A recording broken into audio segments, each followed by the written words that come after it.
Good afternoon, ladies and gentlemen. So we have Mr. Krishnendra Joshi, who, along with me, shall be steering the show today. And we'd like to welcome our panelist on board, Dr. P.V. Murthy, Head of Labor Practices, Economic Law Practice, Ms. Parveen Mahtani, Chief Legal Officer, Mahindra Lifespaces and Developers, Ms. Preeti Ahuja, HR Leader, Atlas Copco. We welcome you. As we have the experts with us, and this is a day where we celebrate the labor laws and which have been given by ILO, and the ethos are being followed, and we try to, bring the best of the framework to our systems. And it's not very easy, to abide by everything. We have number of laws in India which corporates have to follow. And I'm sure that most of the organizations are putting in the best to bring in the best practices in place for laborers, as far as the manufacturing units as well as the shops and establishments are concerned. But there are a lot of changes which have to be brought about. So with this, I would straight away move to our panelists. We'll start with Dr. Murthy. Dr. Murthy, we have seen there has been a lot of things which have been talked about, and government has tried to ease the law. And we've been talking about the insolvency and bankruptcy code and the company laws. But when it comes to labor codes, what are the status of implementation of labor codes, and what would you say about the preparedness of Indian companies in adopting the same? Over to you, Mr. Murthy. Thank you. At the outset, thanks for having me here on this session, Mr. Rizvi. It's a privilege. And to answer your question, I do agree that the government has been doing a lot to, for the ease of business. It's various, like you have alluded, various changes have been brought in. When it comes to the labor codes, which have been brought in, even there also, one of the objectives is providing more flexibility to the employers. We can discuss about it later as to how the flexibility would come in. But in terms of the implementation, it's what we understand from the media is that several states have formulated the rules, but when it comes to some of the states in Northeast, specifically I have read somewhere that Meghalaya has not yet formulated these rules. And I happened to be with the Union Minister for Employment and Labor in one of the forums, Shri Bhupender Yadav. And I asked him this pointed question as to, when are the labor codes going to be implemented? His answer was that, as soon as all the states formulate the rules, the codes will be implemented. I think that, that is where it stands. And even also, when we reached out to the government, what we understand is that, it is the rule-making process that is coming in the way. This is what it is. And in terms of the India incorporation's preparedness, I think that, I would say that, it is 50-50. Or perhaps, it is not even 50% in terms of the preparedness. Most of the organizations have not fully understood as to what are the changes that are coming in. That's number one.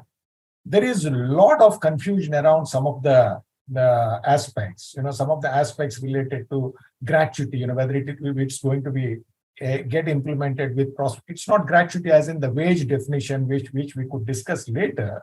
Once the wage definition comes in, the gratuity which is payable to employees at the time of separation, whether it is resignation or retirement or any other form of separation, the last drawn salary is what is taken.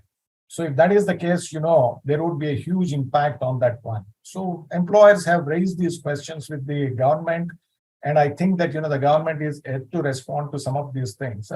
So I would say that, the India incorporation's preparedness could have been better is what I think personally. Wonderful, and you've set the tone to the conversation.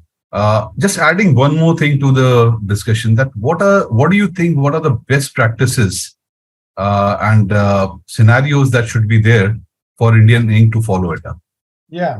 I think that, the labor codes have already been simplified. The plethora of labor legislations which have been there in India, I think that, they have been simplified and there are only 4 codes now. All these 4 codes are law of the land. Only we are awaiting the implementation date through a notification. In terms of best practices, I think that, some of the other countries have done it. It's more of education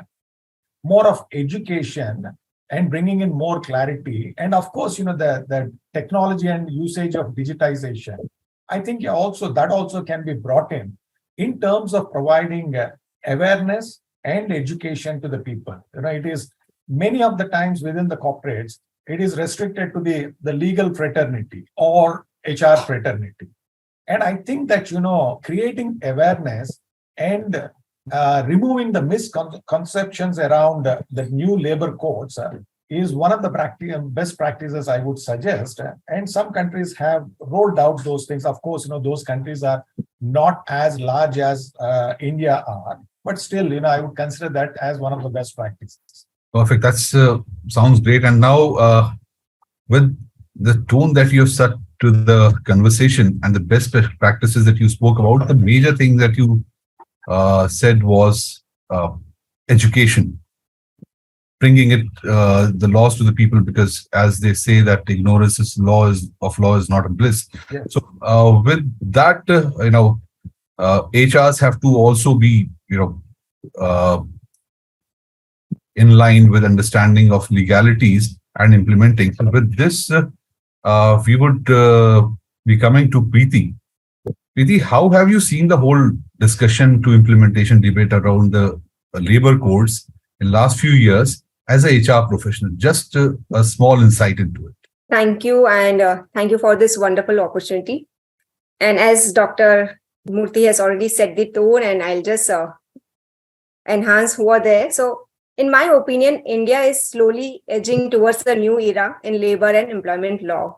Labor laws in India were due for a review for a long period, and the journey for this reforms started about 20 years ago. These reforms are expected to finally culminate into 4 labor codes covering wages, social security, occupational safety, health, and working conditions and industrial relations.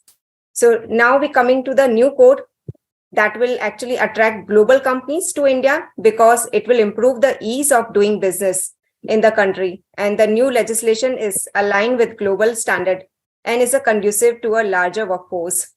And now coming back to that, the codes, the labor codes will ensure the creation of one India and one law, reducing the number of laws with often conflicting definition of terms and provisions to only codes, for thereby ensuring tremendous ease in doing business. So with this, I'm just giving an introduction, and let's talk more about how it will implement and what are the steps we will follow in a upcoming discussion. So with this, I'll pass on the baton to my colleague Krishnendra, and he'll take it from here, and I'll join you a little later with the further questions. Krish. Thank you, sir. So taking the discussion further, my question is on the procedural aspect. When it comes to labor laws, procedure has always been a talking point. So what is the larger business and legal case here in terms of compliance and labor law issues? Ms. Mahtani, to go first. Thank you for the question, and thank you for having me here. See, compliance is critical from a company's perspective when you talk of company's performance, and it really helps in creation of a positive brand image. So while it is a statutory requirement, the kind of investments that are looked in, how private equity funds look at it, how stakeholders and shareholders look at it, it really depends on how compliant the company is. So businesses in India obviously will benefit from the reduction in licensing requirements and the paperwork, as well as there have been many costs associated with these multiple legislations that we had to comply with. So therefore, reducing it to simple 4 labor codes with a lot of digitization brings in simplicity in the compliance as well as transparency.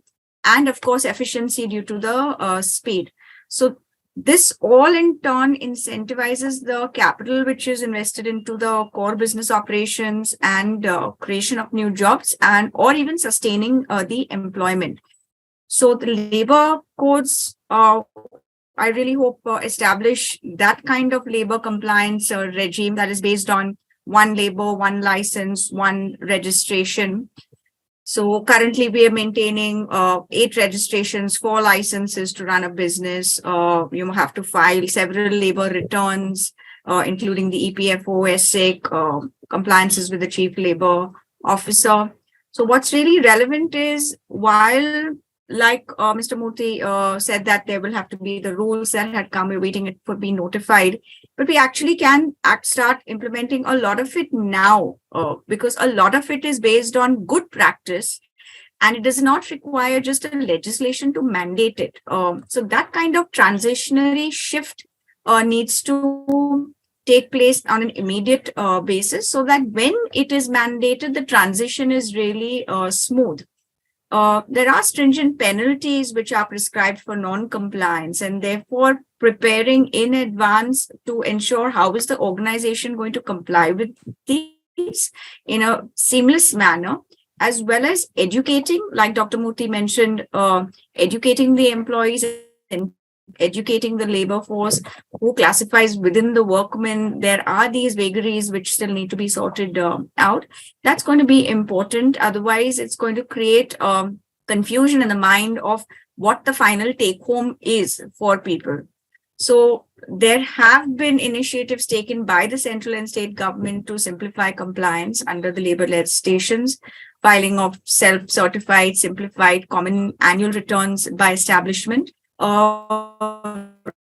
relaxation of inspection of establishments. We've seen a change in that, digitization, which is all part of this ease of doing business and reduces our complexity. If you really look at the draft labor codes, we are permitted to maintain in certain formats and records change. There, I think what's really important on the compliance front, what I like about the labor codes is things like a random web-based inspections and online inspection scheme. That's going to be a pretty much first for India. So would it be fair to say that we are moving towards a facilitative environment from a prosecutive environment? Yes, absolutely. If I take, for example, because Mahindra is in the real estate sector, when RERA came, and of course, a lot of people don't understand how data is read, but because it is completely digitized, right, from launching a project to seeing what the status of your project is, the labor code with this kind of compliance where everything is online, even inspection can be done online, is going to make a world of a difference to how labor law has traditionally been a bottleneck and something which everybody has not liked, especially MNCs in our country. So I'm quite looking forward to the shift that takes place once it is notified. You also spoke about cost-related concerns when it comes to regulatory compliances. Can you give us a sense about that? I'll speak of it in 2 parts. One will be the initial cost to actually set up the compliances, digitize it, educate the employees through the systems to understand how payroll, etc. works. So that's going to be the initial one-time costs. But then when you look at other costs, there are punishments, the penalties for violations, which has been reduced from 7 years to 3 years. Workers will receive 50% of the penalty imposed on employees by the courts, in addition to the compensation awarded to them by the court. So these kind of costs also, which benefit the employees, have also been provided for to take care of, the concerns that were there. As far as I know, the penalties have been increased in the new labor codes, but the codes provide for compounding and self-rectification. I think that is the balancing act that has been done. So, Yes, absolutely. The balancing act is required because while there is a breach, if you have no ability to compound it, and there are so many legislations that do provide for it. So I think it's great. There will always be a cost to compliance, but then there is also so much benefit when you are a compliant company. So Absolutely. it's not to be looked at only on a standalone basis that it is a cost center to do this compliance. And just to add to what Ms. Mahtani has said, many of the activities which were criminalized in the past, in the labor legislation, they have been decriminalized in the new labor codes. That's a welcome move. That also adds up to the ease of doing business, and the employers don't have to worry about any small violation or going to the jail. So I think that is also a step. A good step forward, I would say. very well explained, Mr. Murthy. Now, coming to Preeti, from an HR perspective, any employer or employee concern you would like to highlight? So now looking at this code coming and the compliances which we talk about, aligning with labor codes will be a full-fledged change management exercise for the organization as well as the HR.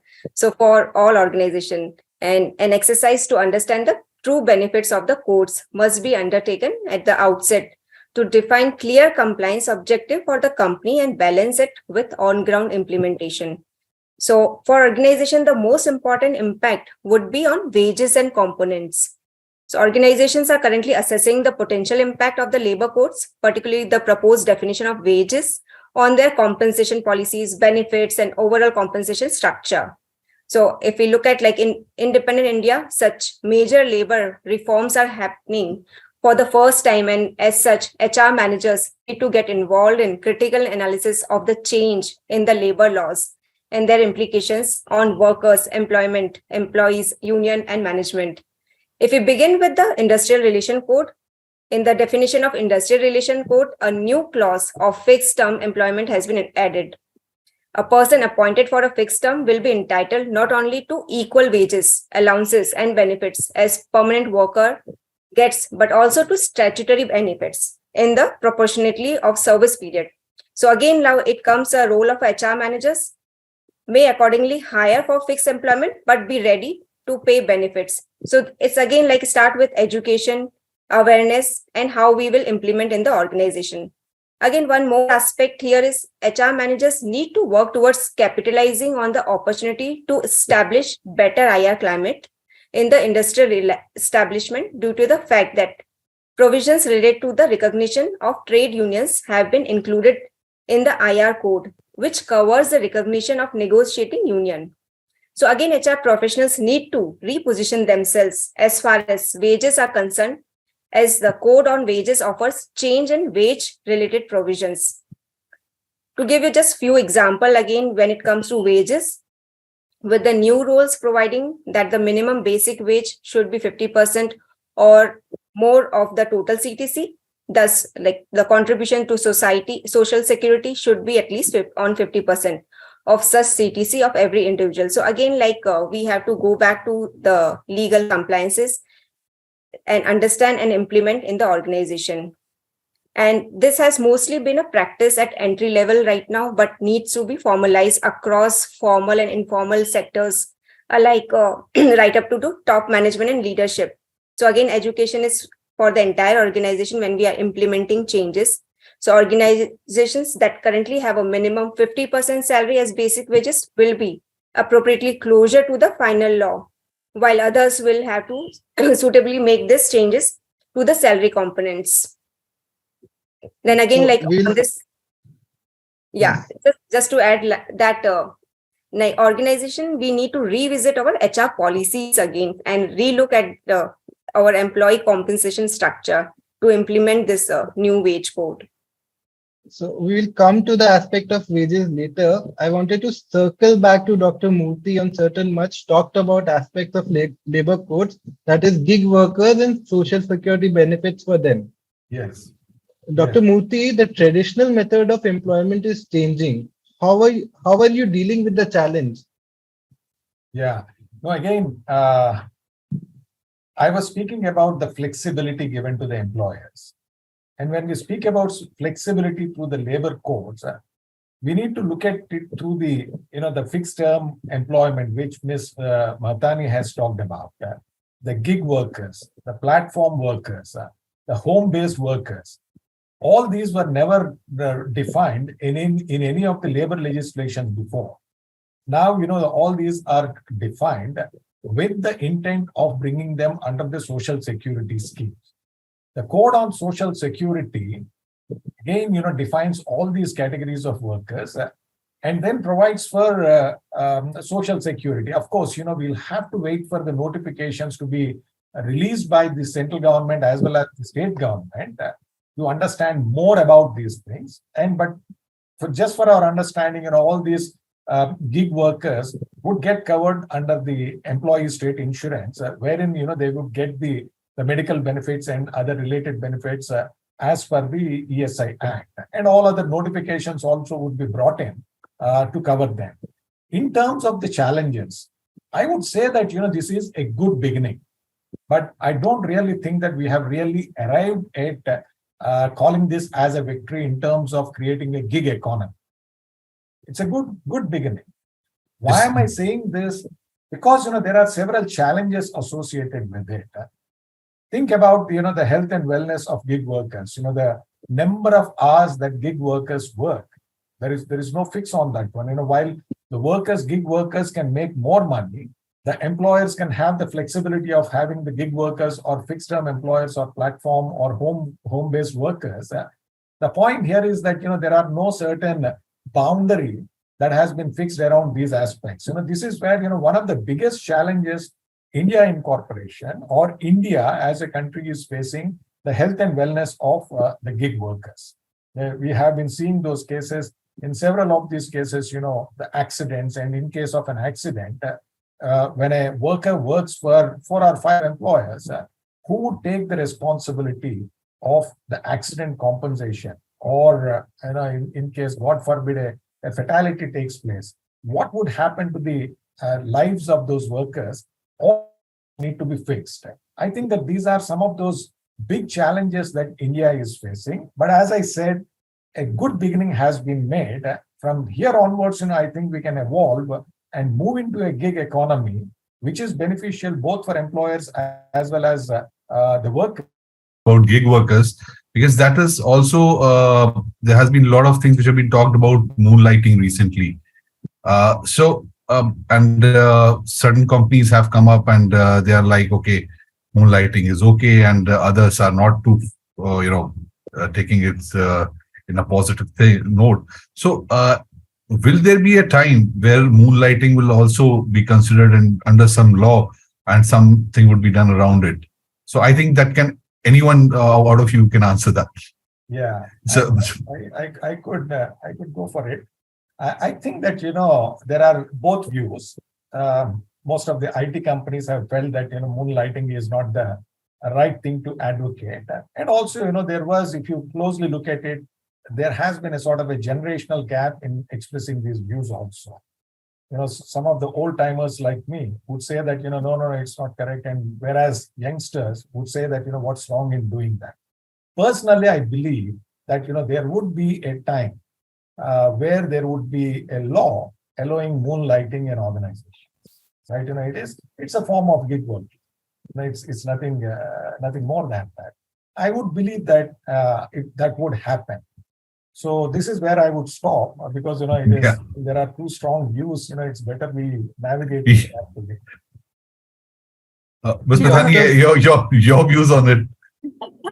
Oh, a slightly different view. I think if you are employed which requires a certain level of productivity, and it requires that many hours in a mental calculation to have delivered it, then of course moonlighting is a problem. And obviously it depends on what you really are moonlighting for. Is there a conflict of interest? Is there a competitor involved? There are so many factors to what can be permitted and what cannot be permitted, and it's a very fine thin line that you can really distinguish.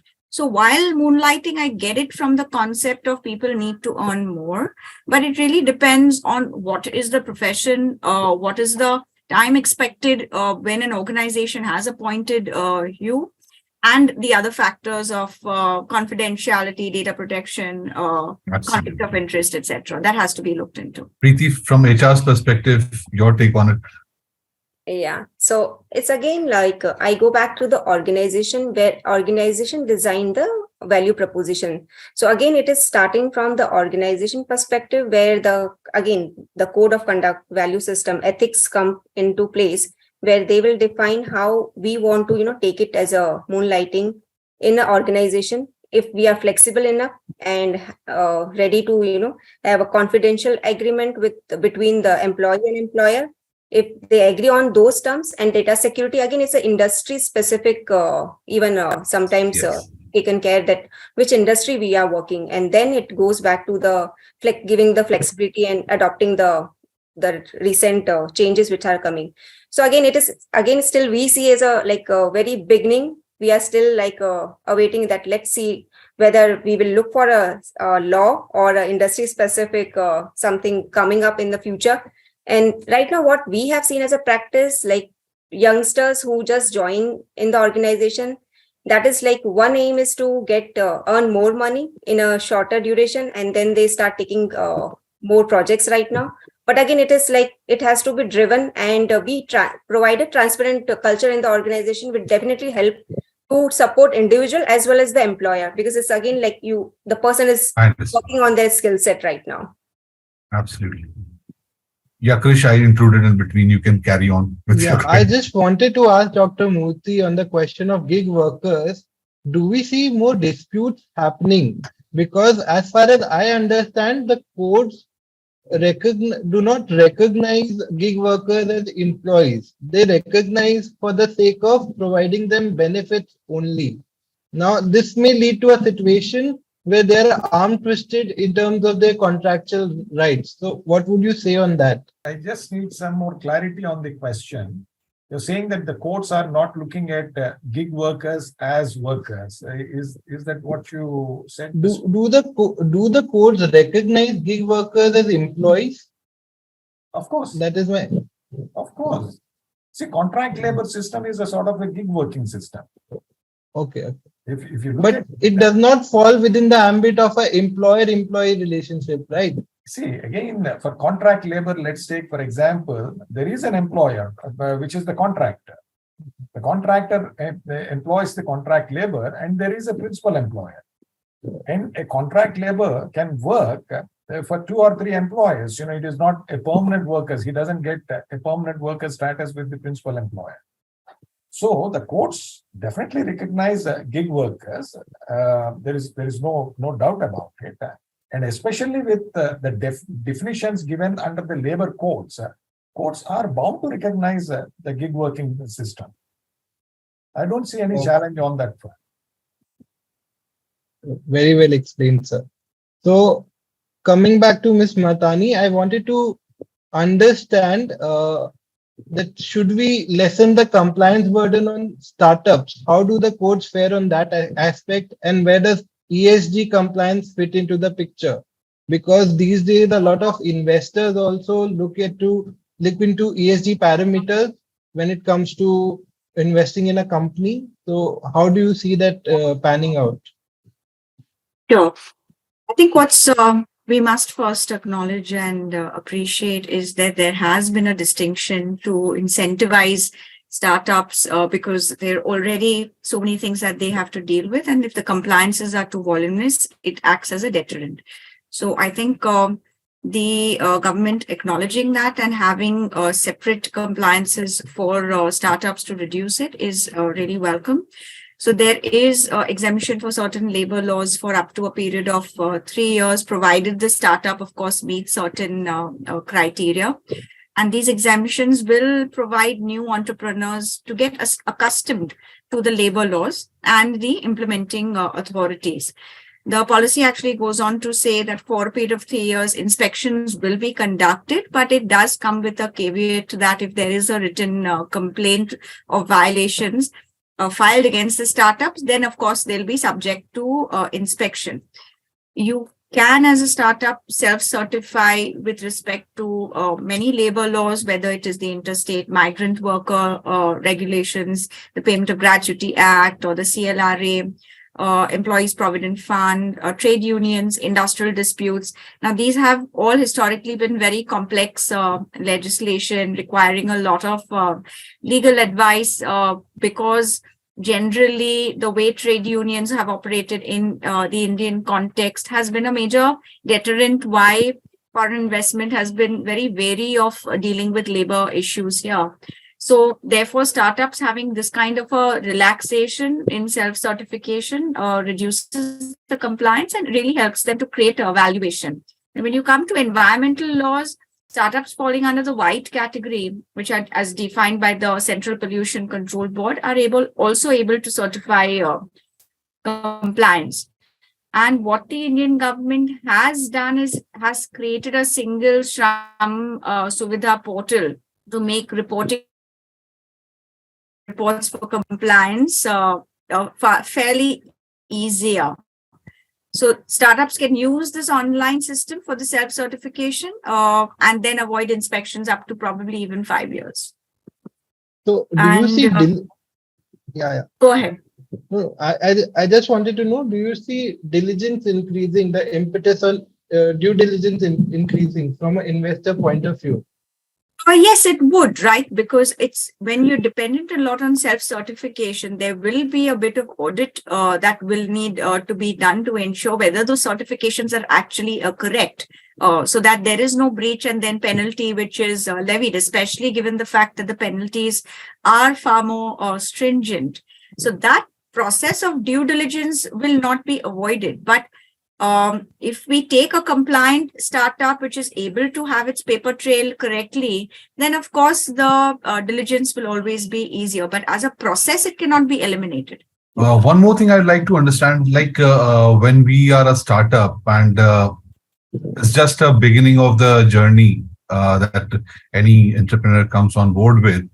So it is very difficult for, like I entered into business and in the initial stages was not aware what compliance is. We didn't know how to do business. We didn't know what taxations or labor laws are, what has to be done. And there is there something for the lower level startups which are coming up? Is there some sort of education that can be given or some relaxation that can be granted to the startups along with the education, as Dr. Murthy spoke in the beginning? So is there some place where we can get this information and while the journey is still on, we don't have that kind of funds as a startup? Sure. I don't think there's, while there would be books available or there's a lot of online data, I think what would be relevant if you're really getting into business is having the appropriate labor consultants. There are law firms that specialize in labor law. Dr. Murthy is here himself. They understanding what is the compliance so that they're able to simplify it for you, and that acts as your deck that you comply with. I think that is really an investment worth making. Right. And as Krish has already asked that ESG disclosures, are they going to have a positive bearing on labor law landscape? So yes, of course. And see, SEBI has now introduced the business responsibility and sustainability, framework, which is implemented. This replaces the existing business responsibility report. It's actually aligned with the 9 principles of the national guidelines for responsible business conduct. And it is mandatory for the top 1,000 listed companies to annually disclose their ESG related information.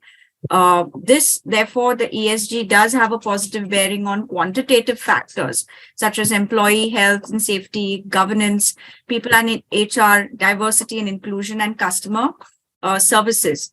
So monitoring minimum wages, ban on child labor, humane working conditions are some of the positive impacts on the labor law landscape as I see it. beyond the labor laws that are meant to protect the workers' interests and rights, the ESG information of companies is indicative of the financial health of these companies. And then these are picked by the investor who decide where the money flows. So it definitely has a positive bearing. Coming back to Dr. Murthy, since Preeti was already talking about the aspect of wages, I wanted to know from him the inconsistencies that exist in the definitions of wages. How has the labor code addressed this issue? Yeah, I think that that's a very important question. If we'll have to speak about only one major change that has come in the labor codes, that's the definition of wage. And this is, this has become a sort of deterrent for many of the employers because, it increases the cost. And also, I would say that there is not much of clarity. There is some ambiguity in the definition also. To answer your question, Mr. Joshi, one is that, the definition of wage has been standardized in the wage codes. The plethora of definitions in the erstwhile labor legislations, now, that has been brought together. And the simplification is what I could say that, it's in 3 parts. One is that everything gets covered under wage. You need to remember that. Second is that, there are certain exceptions that have been provided. And the third thing is those exceptions can't be more than 50% of the total wage. So this is where, the legislature also intends to plug some of the loopholes in the implementation of the social security schemes. It's many times the basic and dearness allowance, if there is any such dearness allowance in some cases, could be very low, and the other allowances could be much higher. This is where the 50% norm has been brought in. So to answer your question, one is the standardization of the definition.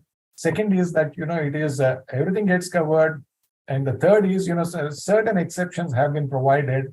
Exceptions like bonus, which statutory bonus, which doesn't form part of the salary. And this is where many of the employers reached out to the government asking for whether the variable compensation would be part of this wage definition or not. What about the commission? Commission is excluded from the definition. Commission paid to my salespeople. What happens to that commission paid to the salespeople?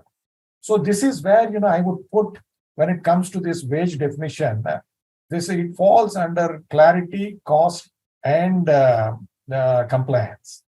Clarity, there is a bit of better clarity that is needed. Earlier, I was talking about the gratuity. If gratuity is to be with prospect, if it is prospect to effect, the burden on employers would be very high. So have they made such kind of provisions in the books of accounts? Perhaps no. This is where, many of the employers have reached out for that clarity.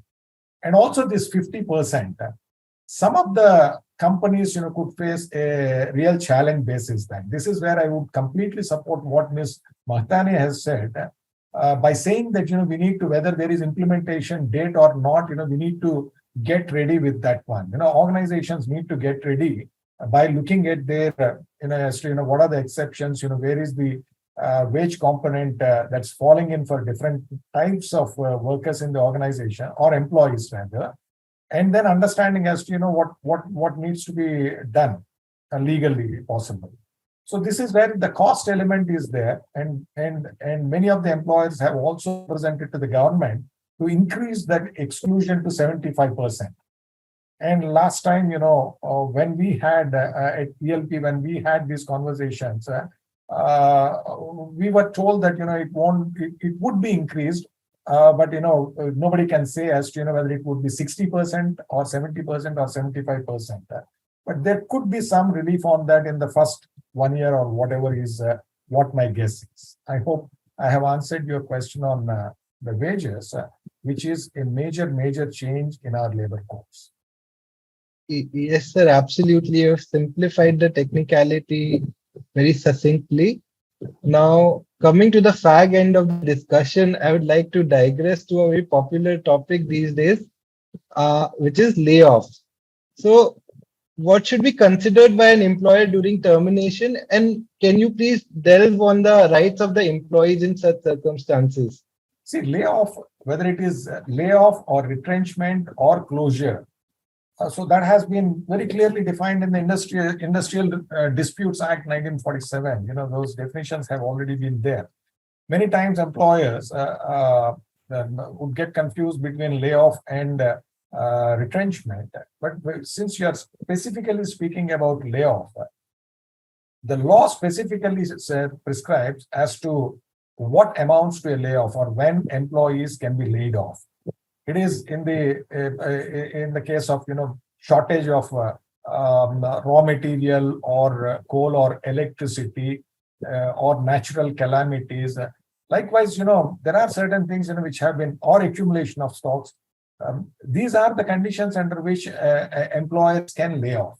Layoff is not losing the job. Layoff could be for a temporary period, right? And during that particular layoff period, the employer needs to pay the layoff compensation, right? So now again, speaking about layoff, in the new labor codes, earlier it was 100. If it is more than 100, the employers need to obtain the prior permission for layoff from the appropriate government. Whereas now it has been increased to 300.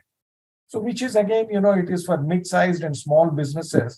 It would be a sort of a benefit, right? This is how I would respond to your question, Mr. Joshi. I don't know if I fully answered it or not.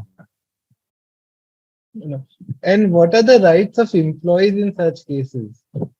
It's getting the layoff compensation, definitely. And also, it's layoff compensation is one thing. And what are the rights? Other rights, maybe, I would seek the support from Ms. Ahuja and Ms. Mahtani on this. But I could think of the layoff compensation is the right of an employee or the worker to get it. And we are not talking about retrenchment here. We're talking about layoff specifically. Ms. Mahtani, if you could chime in on the issue. Sure. So I think what's important, and I'll just continue where Dr. Murthy said, is following the due process. Now, whatever category of workman you are, or just an employee, following the due process for terminating that employee is an absolute must, because you cannot run the risk as an organization where you have a case of reinstatement or back wages, or the bad publicity that comes with it on social media. And that kind of legal complication, therefore, needs to be avoided. Therefore, understanding what is the process applicable for that specific employee, workman, what kind of termination you're doing, what is the ground for termination, and then following the process to the T is an absolute must. A lot of the times, the language used while communicating is also not consistent with what is marrying into what the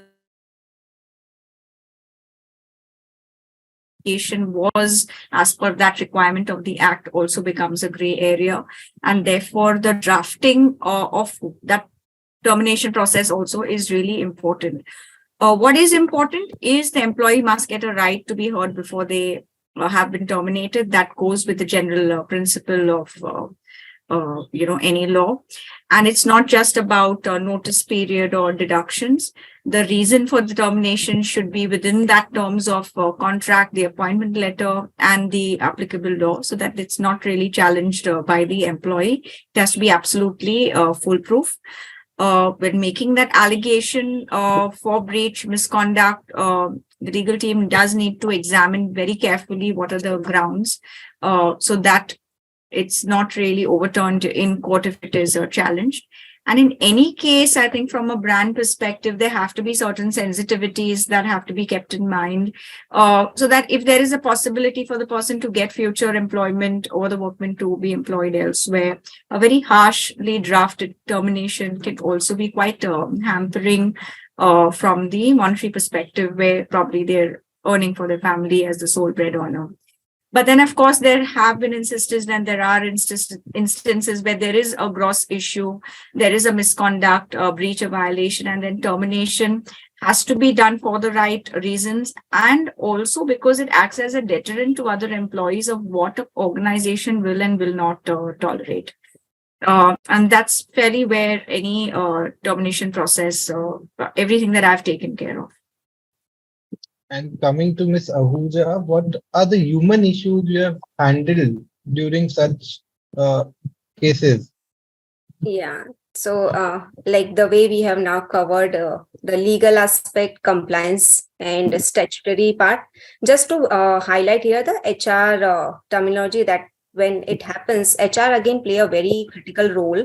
That HR team members have the responsibility of planning, executing, and managing the layoffs to align with the business needs.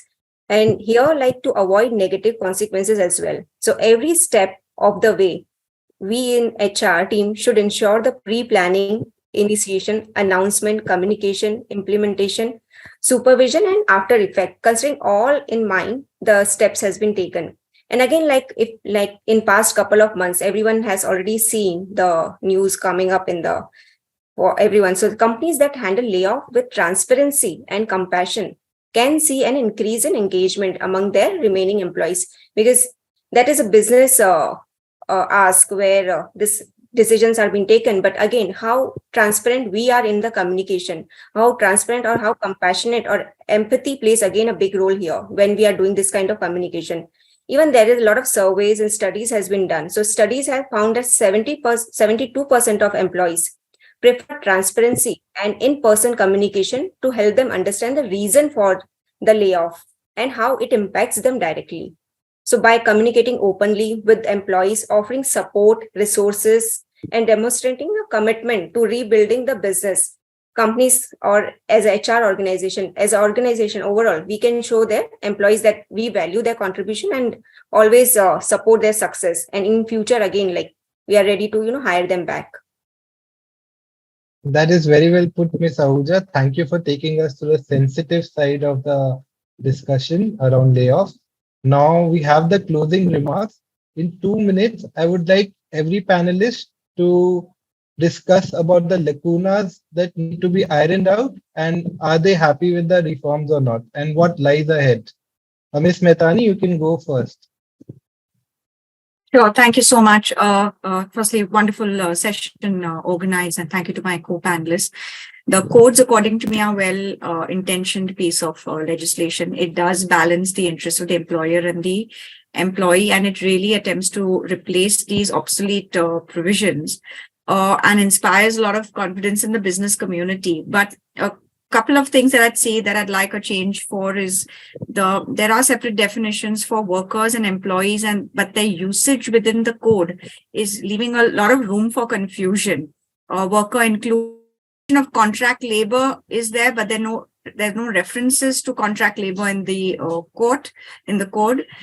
Further clarity can be realized once the subordinate legislations and rules under the code are in place. I think that I'm waiting to really see.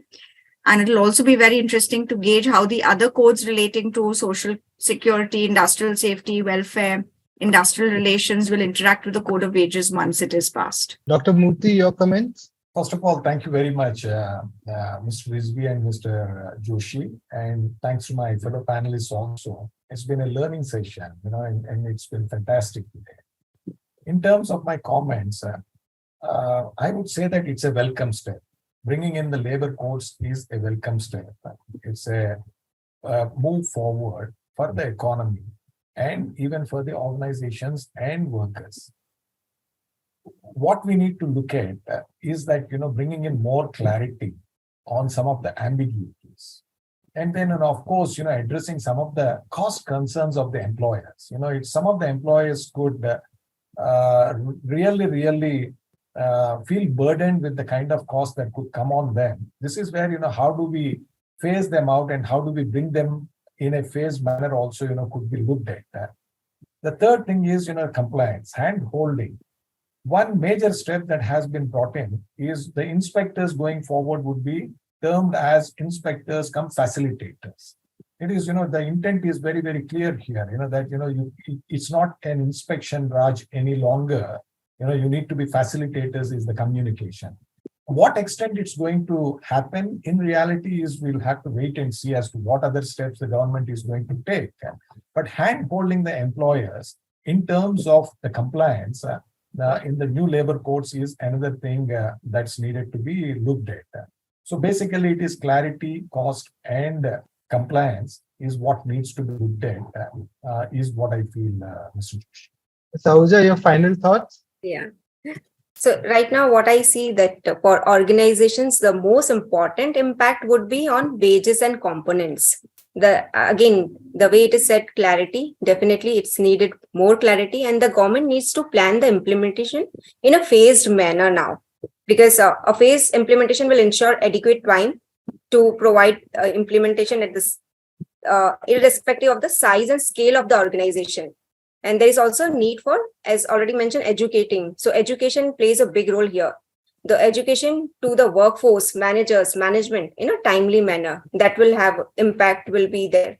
And the key to success is to ensure that a firm's start date is provided to all the organization. And this will enable organizations to work per defined project milestones. Thank you. So this brings us to an end of the enriching discussion. So much to soak in. I was taking notes actually, so I really enjoyed the discussion. And yes, while there are some ambiguities, I think a balancing act has been done. So we'll have to wait and watch about the implementation. Thank you so much. Have a very happy weekend. We shall interact again. Thank you. Thank you. Lovely Thank you, to Krish. all and have a good evening. Thank you very much for this. Thank you.